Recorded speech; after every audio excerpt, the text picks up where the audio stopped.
Hello guys, কেমন আছো? আশা করি অনেক অনেক ভালো আছো। দেখে নাও আজকে আমি কি রেসিপি করি। ফাইনালি দেখো আমার স্টাইলে এবং তোমাদেরও স্টাইলে হয়তো মিলতে পারে এমন রেসিপি আমি করছি আজকে। আলু দিয়ে সয়াবিন।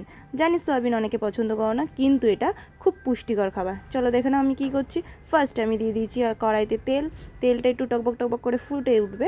যখন একটু গরম হয়ে যাবে, যখন যাদের মাথা গরম প্রচণ্ড, তেমন গরম হয়ে আসলে দিয়ে দেবো আমরা একটু, বেশি কিছু করতে হবে না, সেই মানে গরমটা এসে কমানোর জন্য বলতে পারো। সেই আগুনটা গরম হয়ে গেলে যখন আমরা জল ঢালি, যেমন আমরা কিছু কথা বলি তখন একটু ঠান্ডা হয়ে যায় মাথা, সেরকমই আলুটা দিয়ে দিলে একটু তেলটা কি ঠান্ডা হয়ে যাবে। তাই করেছি আমি। তেলের ওপরে আলুটা ছেড়ে দিয়েছি, আলুটা হয়ে গেছে ভাজা ভাজা। তার মধ্যে আমি দিয়ে দিয়েছি একটু লবণ, একটু হলুদ। লবণ আর হলুদটা কেন দিই আমরা? একটু কালার আসার জন্য, অবশ্যই টেস্ট বাড়ে জানো তোমরা। আমি দিয়ে দিচ্ছি এখানে লবণ আর হলুদ দিয়ে একটু ভালো মতন ভেজে নিয়েছি। ভালো মতন ভেজে নিয়েছি বলতে কি একটু লাল লাল হয়ে গেছে তখন। তারপর আমি দিয়ে দিয়েছিলাম একটু তেল, কেন তেলটা একটু কমে এসেছিলো। সেই তেলের ভেতরে আমি দিয়ে দিয়েছি পেঁয়াজ, একদম কুচি কুচি কুচি কুচি করে কেটে দিয়েছি। যেই রকমভাবে আমরা কি করি জানো, বললাম না, আশা করি তোমরা বুঝে গেছো। কুচি কুচি কুচি কুচি করে আমরা কেটে দিয়েছি সেরকম পেঁয়াজটা দেখো আমি ভালো করে ভেজে নিয়েছি। পেঁয়াজটা দেখো ব্রাউন কালার চলে এসেছে, একটু লালচে লালচে কালারটা যেরকম চলে আসবে তখন দিয়ে দেবে আদা রসুনের পেস্ট আর একটু জিরের পেস্ট। সরি, রসুন মনে হয় দিইনি, আমি আদা লঙ্কা আর জিরের পেস্ট দিয়েছি এটা। তারপরে দিয়ে দিয়েছি দেখো আমি এখানে নুন দিয়ে দিয়েছি। তারপরে দিয়ে দিচ্ছি হলুদটা দেবেন পরিমাণ মতন, কারণ তোমরা যেটুনি হলুদ, অনেকে হলুদটা বেশি পড়ে যায়, বাট আমার হলুদটা ঠিকই আছে। বাট এক হাতে ফোন ধরেছিলাম, এক হাতে ভিডিও করছিলাম, তাই একটু প্রবলেম হয়েছিল, মানিয়ে নাও, ঠিক আছে। চলো দেখে নাও। তারপরে আমি কী করছি, এখানে আমি ভালো মতন কষিয়ে নিচ্ছি, যেমনভাবে মানুষকে কষাতে হয়। যখন মানুষ খুব বেয়াদব করে তখন মানুষকে মারো তো তোমরা, কিছু কিছু মানুষ মারো আমি জানি, আর আমিও মাঝে মাঝে মারি, কিছু মানুষকে মারি না, হ্যাঁ মারি। বুঝতেই পারছো কাকে মেরেছি। হ্যাঁ চলো এবার দেখে নাও আমি কীভাবে করি। আমি না যখন কষাচ্ছিলাম তখন না লেগে যাচ্ছিলো, আমি বুঝতে পারছিলাম না লেগে গেলে কী করতে হয়। তখন আমার মাথায় আসলো গ্যাসের তো একটু লো ফ্লেমে করে দিলেই হয়। মানে এই মাথায় বুদ্ধি নিয়ে আমি রান্না করি। বুঝতে তো পারছো তোমরা রান্না করার মধ্যে কী কী প্রবলেম হয়। তো চলো দেখে নাও তারপরে আমি কী করেছি। দেখো ভালো মতন কষে যাওয়ার পর এখানে নুন এসে তেল, মানে ভালো করে নুন দিয়ে একটু কষিয়ে নিয়েছি। নুন বলতে কি নুন আর এখানে লবণই দিয়ে, নুন আর এখানে হলুদই দিয়েছি, আর কিছু দিইনি, তোমরা আর কিছু ভেবো না। তারপরে দেখো আলুটা দিয়ে দিচ্ছি। আলুটা যেরকম কি বলবো, সয়াবিনের আলু যেরকম ছোটো ছোটো ছোটো করে কাটো সেরকমভাবে কেটে দেবে, কারণ বেশি বড় বড় হয়ে গেলে না একটু সেদ্ধ তো প্রবলেম হয়, যেহেতু সয়াবিনটা অলরেডি ভিজিয়ে রাখা হয় গরম জলে, তো ওটা সফটই হয়ে থাকে। তো এখন আর প্রয়োজন নেই, তো তাই জন্য ছোটো ছোটো করেই কাটবে। আর দেখো আমার লেগে যাচ্ছে কড়াইতে, আমি বুঝতে পারছিলাম না, তখন আমি কমাইনি, ঠিক আছে।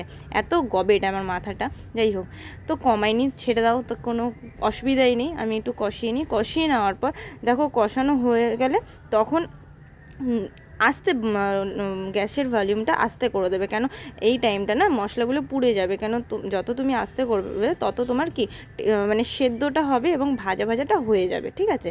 এরপরে দিয়ে দেবে এইখানে একটু জল, কেন যখন দেখবে এরকম হালকা ভাজা হয়ে আসবে তখন তোমার প্রয়োজন হবে জল। কেন যখন দেখবে একটু মানুষের রেগে যায়, মানুষকে একটু কম মানে উত্তেজিত যখন হয়ে যায় তখন মানুষকে একটু জল দেবে, দেখবে থেমে যাবে। সেরকমই আমি একটু জল দিয়ে দিয়েছি তরকারির মধ্যে, কারণ তরকারিটা একটু কষালো, মানে মাখা করতে হবে, কারণ ঝাল খেতে হবে তো। তো তাই জন্য আমি একটু জল দিয়ে কষিয়ে নিয়েছি, ঠিক আছে। কড়াইতে দেখবে তখন না ভলিউমটা না একটু আস্তে দিয়েই রাখবে, কারণ এই যখন এই কষাবে তখন না জোরে দিলে তাড়াতাড়ি করে জলটা টেনে নেবে, তো এর জন্য প্রবলেম হয়ে যাবে। তো আমি কষিয়ে নিয়েছি, এটা ভালো মতন কষিয়ে নেবে, কারণ তরকারিটা একটু ঝাল হলে বেশি টেস্টি হয় এবং খেতেও সুস্বাদু হয়ে থাকবে। তো দেখো যখন তেল বেরিয়ে আসবে, এরকমভাবে তেল বেরিয়ে আসবে, যখন রান্না করবে তেল বেরিয়ে আসবে তখনই দিয়ে দেবে সোয়াবিন। যারা ছোটো খেতে, মানে ছোটো অনেকে হয়, অনেক বড় হয়, আমরা ছোটোটাই খাই, কারণ ছোটোটা খেতে একটু টেস্ট হয় এবং ছোটোটার মধ্যে মশলা পর্যাপ্ত পরিমাণে ঢুকে যায়, তো তাই জন্য দেখবে টেস্টটা আরও সুস্বাদু আরও বেশি দ্বিগুণ হয়ে যায়।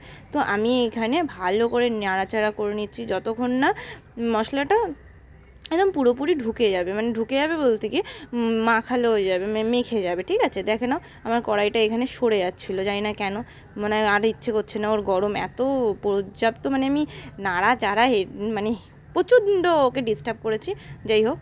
তো ভাবছে কতক্ষণ মা আমাকে ছেড়ে দে, এবার আমি যাই। তো তাই জন্য আমি কষিয়ে গেলাম, ভালো মতন কষানো, দেখবে কষানো হয়ে যাবে বলতে কি একটু যখন দেখবে তোমার পুরোপুরি একদম মাখালো হয়ে গেছে, তখন কি করবে তুমি আস্তে আস্তে একটু ঢাকা দিয়ে রাখবে। ঢাকা দিয়ে রাখবে বলতে কি সেরকমভাবে ঢাকা দেবে না, একদম লো ফ্লেমে ঢাকা দিয়ে দেবে। তারপরে আমি দেখো ঢাকা দাও, আমি ঢাকাটা দেখাইনি তোমাদের। তারপরে আমি দিয়েছিলাম একটু জল, কেন জলটা দিয়ে দেওয়ার পর এবার জলটা দিয়ে বেশ 15 মিনিট তুমি একটু লো ফ্লেমে, হাই ফ্লেমে দেবে না, হাই ফ্লেমে দিলে জলটা একটু তাড়াতাড়ি টেনে দেবে, তো হাই ফ্লেমে দেবে না, লো ফ্লেমে। তো এটা ভালো মতন করে ঢেকে দেবে। আমি এখনও পর্যন্ত ঢাকিনি, আমি হয়তো গ্যাস তোমাদের দেখাচ্ছিলাম যে হাই ফ্লেমে রেখে দিয়েছি, বাট আমি পরে একটু লো ফ্লেমেই করে দিয়েছিলাম, কারণ লো ফ্লেমে করলে, হাই ফ্লেমে করলে না তাড়াতাড়ি ওটা জলটা গরম মানে ফুটে যাচ্ছে, তো তোমাদের প্রবলেম হবে। তো তাই জন্য আমি করেছি এখানে লো ফ্লেমে দিয়ে আমি ঢেকে দিয়েছি। ঠিক আছে, ঢেকে দেওয়ার পর দেখো আমার ঢাকা 10 মিনিটের মতন ঢাকা ছিল।